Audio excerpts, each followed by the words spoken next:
अस्सलाम वालेकुम नाजरीन, आप देख रहे हैं फैक्ट पॉइंट्स यानी फैक्ट से भरी दुनिया और इस दुनिया में खुशामदीद। मैं हूँ सैयद अदीब। दोस्तों, आज हम बात करते हैं मिस्टर बीन के बारे में। मिस्टर बीन यानी रॉवन एटकिंसन को एक बीमारी होने की वजह से उन्होंने ये साइलेंट कॉमेडी करना शुरू कर दी थी और हकीकत में उन्हें ये बीमारी होने की वजह से कई ब्लॉकबस्टर मूवी से भी रिजेक्ट कर दिया गया था। और आज की बात करें तो ये एक ऐसे मकाम पर है जिसकी वजह से अब अरबपति बन चुके हैं। मुझे यकीन है कि आपने 2017 की दिमाग हिला देने वाली रिपोर्ट जरूर पढ़ी होगी। इस रिपोर्ट में बताया गया था कि एक स्टंट की शूटिंग के दौरान एक कार एक्सीडेंट में मिस्टर बीन की मौत हो गई थी।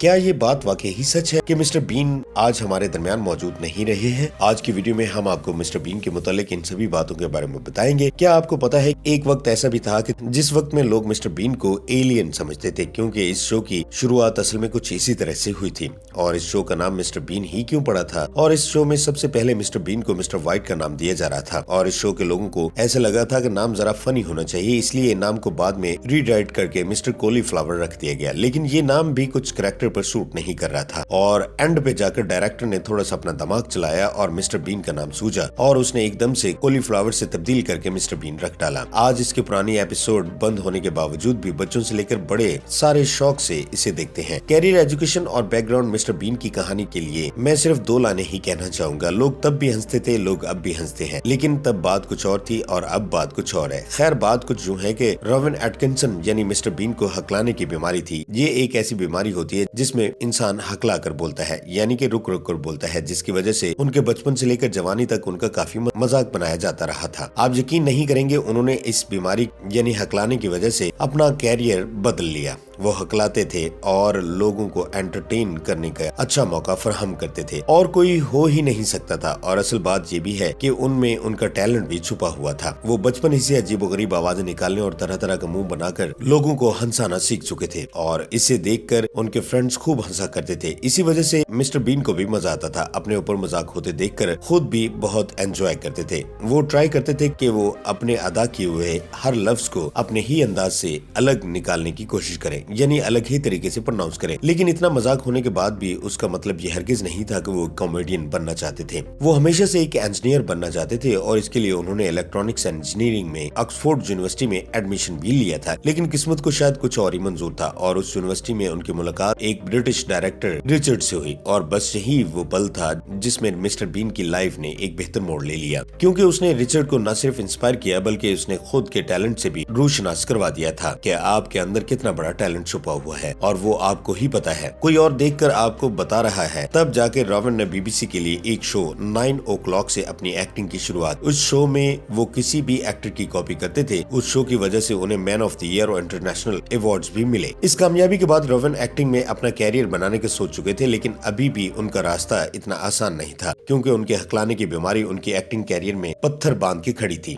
आपके ख्याल में उन्होंने आगे क्या किया? वो डॉक्टर के पास नहीं गए, ऐसा बिल्कुल भी नहीं। वो ज्यादा हकलाने लगे थे और ये वो वक्त था जब उन्होंने साइलेंट कॉमेडी की प्रैक्टिस करना शुरू कर दी थी। इसमें उन्होंने कुछ स्क्रिप्ट भी लिखे जिसमें उन्होंने बॉडी लैंग्वेज के जरिए से एक्टिंग करके लोगों को हंसाया। फिर उन्होंने अपने कॉलेज में अपने ही लिखे हुए स्क्रिप्ट पर परफॉर्म किया और उनकी इसी एक्टिंग को देखते हुए लोग उनके दीवाने हो गए। मतलब ऐसे दीवाने के कई सारे टीवी शोज ने नोटिस करना शुरू कर दिया और उन्हें ऑफर देना शुरू कर दी। इसी दौरान उन्होंने मिस्टर बीन टीवी शो का भी ऑफर आया और इसी शो ने उन्हें वर्ल्ड फेमस बना दिया। टीवी शो इतना मशहूर हो गया कि उनकी पॉपुलैरिटी को देखकर उनकी कार्टून सीरीज भी बनानी शुरू हो गई और इसकी कार्टून सीरीज भी सुपर डुपर जाने लगी। और मुझे यकीन है कि आपने ये कार्टून बचपन में जरूर देखे होंगे। मिस्टर बीन के बाद उन्होंने Mister Bean holiday, Johnny English जैसी कई सारी मूवी में भी परफॉर्म किया, लेकिन सबसे ज्यादा कामयाबी उन्हें मिस्टर बीन से मिली। अब जरा ये देखिए कि आप मिस्टर बीन के पक्के फैन हैं। आपने ये सीन तो देखा ही होगा और ऐसे कई और सीन भी देखे होंगे जिसमें आपने ऊट पटांग हरकतें करते हुए मिस्टर बीन को देखा होगा। आप मानो या ना मानो, असल में मिस्टर बीन बहुत ही शर्मीले हैं और अगर आप में से कोई ये सोच रहा है कि उनका पढ़ाई का क्या हुआ, तो इतनी शोहरत और इतनी फेम के बाद पढ़ाई जारी नहीं रख पाए और अपने कॉलेज और अपनी PhD की डिग्री को दरमियान में ही छोड़ दिया था। दोस्तों, कभी सोचिएगा कि किसी शख्स को बगैर हाथ लगाए और गुदगुदी किए बगैर लोगों को हंसाने वाले की कमाई कितनी होगी और उनकी जमा पूंजी कितनी होगी। इस मामले मामले में भी मिस्टर बीन बिल्कुल कम नहीं है। अपनी अजीबोगरीब एक्टिंग के दम पर आज वो अरबपति बन चुके हैं। और अगर आप ये सोच रहे हैं कि उनका टीवी शोज या फिर एक दो मूवीज की वजह से गुजारा हो रहा है तो आप बिल्कुल गलत सोच रहे हैं, क्योंकि वो एक एक्टर के साथ साथ बेहतरीन वॉइस एक्टर, राइटर और डायरेक्टर तक हैं। और अगर आप सोच रहे हैं कि वो हकलाने की वजह से बेहतरीन वॉइस ओवर एक्टर कैसे बन सकते हैं, तो उसके पीछे भी एक तरह का राज है। अजीब और गरीब तरीके की तरह से बोलने की वजह से हो सकता है उनकी बहुत ज्यादा प्रैक्टिस हो गई हो और वो बीमारी धीरे धीरे इलाज बन गई हो। लेकिन बताया जाता है कि पैसा आने के बाद उन्होंने कुछ इलाज भी करवाया। बात की जाए अगर पैसे की, तो उन्हें मिस्टर बीन की वजह से सबसे ज्यादा पैसे हासिल हुए। पूरे 22 सालों तक बच्चे, जवान, बूढ़े सबको हंसाया और इसके बदले में उन्होंने कम से कम $90 करोड़ कमाए। और इस कामयाबी को देखते हुए उन्होंने 2 मूवीज भी बनाई, एक मिस्टर बीन और दूसरी मिस्टर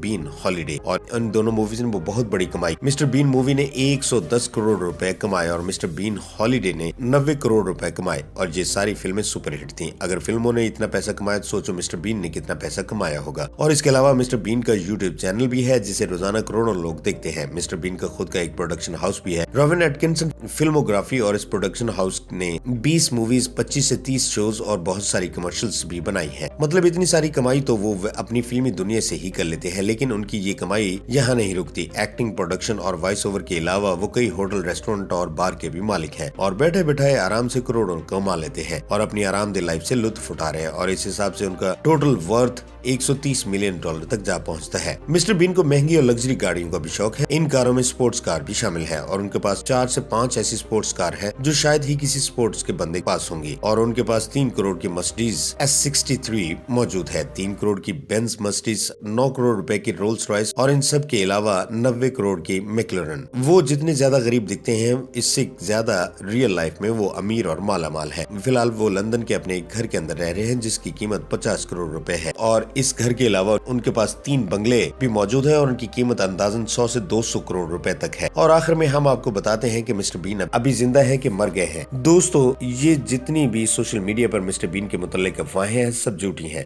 दोस्तों, अगर आपको हमारी वीडियो अच्छी लगी है तो उसे लाइक करें, कमेंट करें और अपने दोस्तों के साथ शेयर करें। जिन्होंने अभी तक हमारे चैनल को सब्सक्राइब नहीं किया तो उनसे रिक्वेस्ट है कि चैनल को सब्सक्राइब करें और साथ मौजूद लगे बेल आइकन को भी प्रेस कर दें ताकि आने वाली हर वीडियो से आप बाखबर रह सके। मिलते हैं एक नई वीडियो के साथ, तब तक अल्लाह निगहबान।